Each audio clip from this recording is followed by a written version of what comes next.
There is fire on the mountain. There is fire on the mountain. Do you know that song? There's fire on the mountain. It's a great song. There is fire on the mountain between Dudu Zuma and Floyd Shivambu. Fire on the MK mountain. And there have been rumors for a very long time that Dudu Zuma and Floyd Shivambu are not getting along. They're not clashing.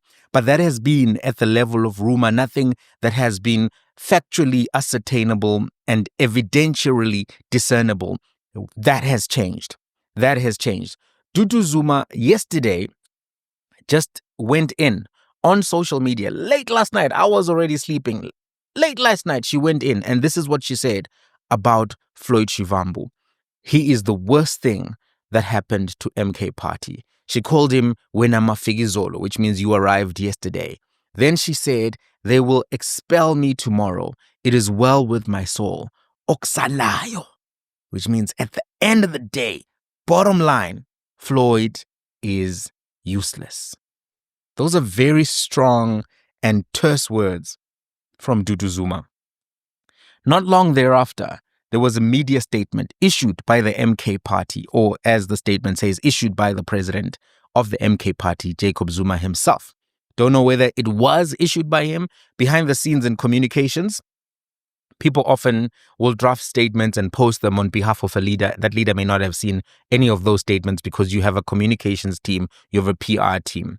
Anyway, here's what the media statement says. Umkhonto weSizwe Party statement on the Twitter post of MK member Commander Duduzile Zuma. The Umkhonto weSizwe Party acknowledges the recent public posts made on X by MK member Commander Duduzile Zuma. These posts are insulting towards the Secretary General of the Umkhonto weSizwe Party, constituting a direct violation of the party's disciplinary code of conduct. Such actions are unacceptable, divisive, denigrating, and offensive. They undermine the principles of unity, respect, and discipline that are fundamental to the values of the Umkhonto weSizwe Party. In response, the president of the Umkhonto weSizwe Party, President Jacob Zuma, has issued the following directives. Number 1, Commander Duduzile Zuma must issue an unconditional public apology to the Secretary General, the President, members, supporters of Umkhonto weSizwe and the people of South Africa. Number 2, she must also extend formal apologies to all structures she serves in or leads, including the Southern Caucus of the Pan-African Parliament. These apologies must be made immediately. Following this, an internal disciplinary process will be initiated in accordance with the Umkhonto weSizwe Party Constitution, Code of Conduct, and all relevant prescripts. Failure to comply with this directive will result in immediate consequences, including the summary termination of Commander Duduzule's membership in Umkhonto weSizwe Party and her recall from all party responsibilities. Umkhonto weSizwe Party is a movement of the people, grounded in maximum discipline, strict adherence to the disciplinary code of conduct. No member, regardless of position, is above the constitution of Umkhonto weSizwe, issued by President Jacob Zuma, president of the Umkhonto weSizwe Party. So yeah, that's a lot. Will Dudu Zuma apologize? Based on her other tweets, it looks like she's not gonna jigger on this thing. She's somebody who is proud, somebody who is strong-willed. That's how her father raised her, to be proud, to be strong-willed, to be an independent thinker. Will she agree to any of these demands? We'll see. But as I've said, firstly, we have to be aware there have been some rumors about division in the MK Party. Late last year, some members of the KwaZulu-Natal legislature, the provincial one, were removed. And this was done, I think, in the name of fixing party structures or something to that effect. But they were all named Zuma. And some people were like, wait a minute, is this guy now trying to purge Zuma family members from the party, etc.? And now we can see that there is some kind of a perception that Floyd is operating at odds with Duduzile Zuma, and that there is something that lends credence to the concerns around this particular clash. Any political party that has major divisions at the top, major fractures at the top, is in trouble, because that is the birthplace of factionalism. That is basically the recipe for disaster because it demoralizes the organization. It focuses the organization on internal party politics and not external party politics. There are some people whose hopes and aspirations rest within the MK party being functional, doing good work in parliament, holding members of the executive account, actually moving forward. So any risk to the longevity of the party could weaken the political environment in South Africa and weaken MK's role as the official opposition in parliament, which it's supposed to be occupying and practicing very seriously. So that's the first thing. The second thing that goes deeper here is that it is evident that there's a clash in the vision of what the MK party should be going forward, whether it should be a personality-driven party or a programmatic-driven party. Now, MK won the election because of the Zuma name and the Zuma brand, right? It is currently a personality-driven party. If you had put Jabulani Khumalo's face on that ballot, MK never would have won 2.3 million votes. They wouldn't have the seats that they have in parliament. They wouldn't have 14.3% of the electorate, 14.5% of the electorate. It's a personality-driven party. There are many parties around the world which are personality-driven parties, including, as things stand, the Republican Party right now in America. It is the party of Trump, and one of his family members actually is one of the co-leaders of the party, the Republican National Chairperson. So that is the extent to which sometimes a personality-driven party can be so significant. In France, they've got this party which is led by Marine Le Pen. And prior to her leadership, her father was the leader of that particular party. So personality-driven parties can exist for decades and they can actually occupy significant roles in the political space. That party that is led by Marine Le Pen is now, I think, the largest opposition party in France and stands a good chance in the next elections to actually have her, Marine Le Pen, become the president of France. So personality-driven parties can have a significant role to play. What is a personality-driven party in terms of giving a more technical aspiration or definition, rather? A personality-driven party is characterized by its reliance on the charisma, charm, and influence of its leader. This type of party often prioritizes the appeal and popularity of its leader over ideology. Key features include a centralized leadership, an emphasis on the personality of the leader, and polarization. It can lead to polarized political discourse, as supporters may be more loyal to the leader than to specific policies. A programmatic party, on the other hand, focuses primarily on its ideological platform and policies. It emphasizes collective decision-making processes rather than relying solely on individual leaders. Its key features include a policy-centric approach, collective decision-making, stability in ideology.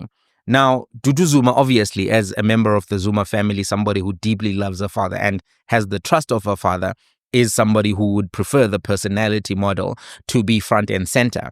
Floyd is not part of the family. He is not part of KwaZulu-Natal, and he comes from programmatic political parties where they have been strong personalities, but the programmatic agenda, the Marxist, Leninism, all of this stuff is the framework for which the party operates, the democratic centralism, etc. So he is trying to bring that philosophy, that training, that school of thought into the MK party, which currently is more personality than it is programmatic. And you can see even from not the constitution, but the manifesto.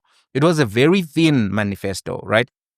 Some ideas in it, but fundamentally, MK was not running on the strength of its manifesto. It was running on the strength of Jacob Zuma, his credentials, and his rhetoric. And now, there may be concerns even from somebody like Floyd Shivambu that, this is not going to necessarily hold up over time, because if we remain a personality-driven party, if we remain a party that is personality-driven, there are risks because the leader could get sick for a long period of time, or the leader could actually die.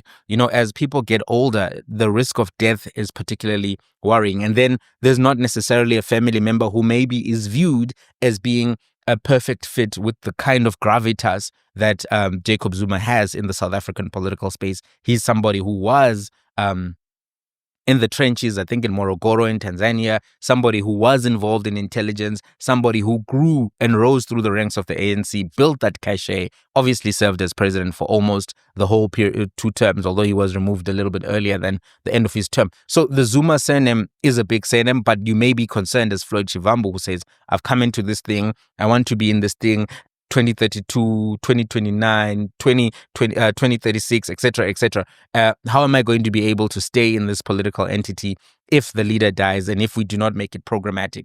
But also, you need to recognize in any leadership environment, every politician comes in there with an understanding for where their power lies. Floyd cannot get more influence than Dudu Zuma can with Zuma directly, right? Although Jacob Zuma respects him as a political player, etc., but Dudu is his daughter. That's a bloodline. By the way, one of the other issues why you often see Donald Trump putting a lot of his children in and around the party is loyalty. When there is a large political entity, such as MK Party, ANC, whatever the case may be, people try to capture the party. People try to derail the party. People try to make money off their leadership positions in the party. And as a savvy political leader, sometimes you cannot necessarily trust those people because they are strangers. They are people who came and said, hey, I'm a comrade to you, let's go. And you need to have people that have a loyalty to you above all. And that's normally family members. That's why you saw Jared Kushner, Ivanka Trump. You've seen a lot of Trumps involved in the politics of the Republican Party because Trump values loyalty over everything. And this is also why you've seen Dudu Zuma being in the spaces that she's been, because she's been at some level lifting her father's spirits, at another level being her father's eyes and ears on the ground, her confidant. This is what makes me wonder whether or not this actually was signed by Jacob Zuma or because these guys have had access to all of the instruments of the party for so long that they're able to issue a statement, they control the Twitter, etc., etc. I don't know. I will assume that it was signed by Jacob Zuma. So this is where things are. The party is at a loggerheads. Going forward, questions that need to be asked. How deep is this division? Will Dudu Zuma apologize? You know, MK has a real challenge beyond Dudu and Floyd. That challenge is that there has been a revolving door for some leadership positions. Some positions, I think 5 or 6 people have gone through them, and this has created a perception of chaos. They need to be able to stemmy that perception of chaos because part of what leadership, part of what the Ramaphosa camp often says is that we are organized, we are disciplined, Zuma is chaotic.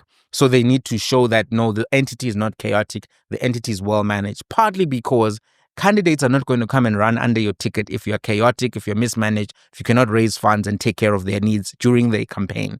The MK party needs to get their house in order for local government elections. It's a different type of election.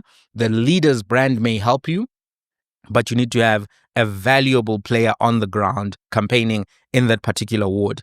If they collapse in local government, people will move away and rejoin other political parties and movements. The South African audience, whether it's in music or politics, sticks around as long as there's momentum, growth, and hype. But if they start to sense that you're losing, etc., etc., they left Gqom to Amapiano. They left Kwaito to Gqom. And they left hip-hop at some point to go back to Amapiano because there was a time when hip-hop, dog, was the thing. So people need to be quite aware that there are risks to this. Now, just in terms of completeness, was Dudu Zuma wrong to put all of those tweets out? Yes. When you are a high-level member of a political party, you don't go onto the internet to spat with your political rivals.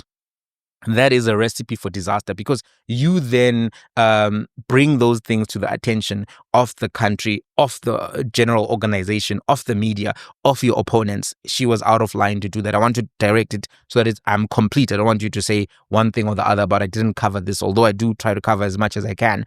But I'm trying to keep this video short so that I can put it out quickly. That's where things stand. What do you think about this particular clash between Dudu and Zuma? What do you think about the future of the MK party and its prospects? Let's have a conversation. Till the next one.